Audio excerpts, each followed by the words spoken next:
My sons will never play with dogs. In fact, I refuse to let my sons play with dogs. That's not what men do.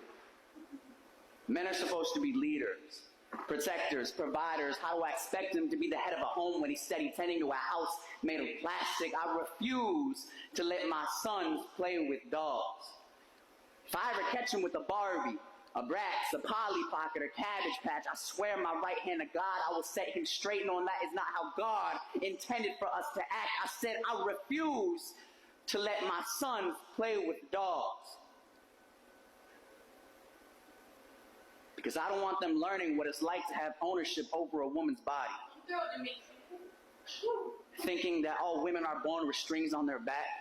That if you pull hard enough, they'll act how you want them to act, wear what you want them to wear, talk the talk, and walk the walk straight into a box that was never designed to hold the sound of a woman's voice, let alone her stretch marks.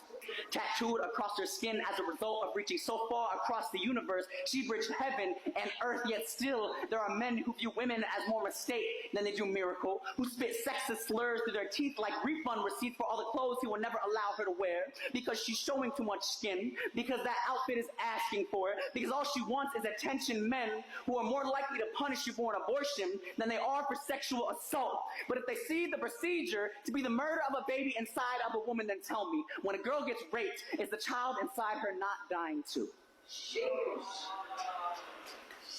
Is the robbery of her innocence not worth better laws, or will we continue to force these girls into a motherhood they never asked for? A friend tells me that her mother was born from a rape. And I ask how she's coping with that today, if she now has to look her mother in the eyes and wonder if she's able to see the blessing before she sees the trauma, or does she sit silent in sorrow whenever that train of thought crosses those battered borders in her brain? My mother tells me that she was 25 when she got her first doll, but that her first memory as a child was being beat by her father.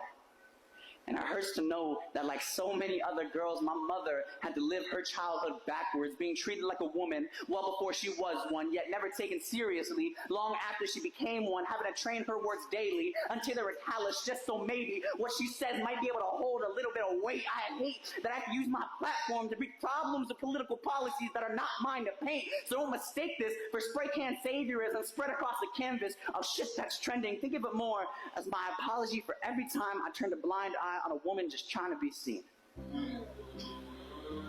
And a promise to the men who laid hands on my mother, and her mother, and her mother: if I ever see you again, I will send you straight back to whoever it is you pray to at night. For if God were to set foot on this great earth, let it be a stiletto, or a pump, a wedge, a knee-high, a thigh-high, or whatever the fuck she wants to wear, because she's not a toy, she's a woman. My boys will not make toys out of women, so I refuse to let my sons play with dolls until they actually understand the difference between the two.